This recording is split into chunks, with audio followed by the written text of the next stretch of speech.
7 HP fighter wheel 4500 4500 ரூபாய் fighter wheel.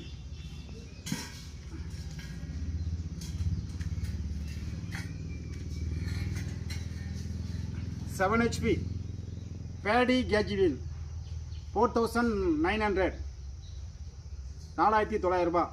இது வந்து 16 கிலோ இடம் இருக்கும் ரெண்டும் சேர்த்து. அதாவது நெல் பயிருக்கு தொழி ஓட்டுறது கேஜ் வீடு 16 கிலோ இடம் இருக்கும். இது வந்து புழுதி வயலில் உயரமான புல்லை வெட்டுறதுக்கு இது வந்து 11 கிலோ இடம் இருக்கும் ஃபைட்டர் வீல். ரைட், தேவைப்படுற விவசாயம் கூப்பிடலாம். இது மதுரை மாவட்டம் மேலூர். வாழ்க வடமண்ணம் அங்கேயும் வாங்கி தான் விற்கிறோம், செஞ்சுக்குள்ளே வாங்கி வைக்கிறோம். இது வந்து 7.5 HP மினி வீடர் 1 இயர் வாரண்டி 24,500 ரூபாய் 1 இயர் வாரண்டி. தேவைப்படுற விவசாயம் கூப்பிடலாம். நன்றி, வணக்கம்.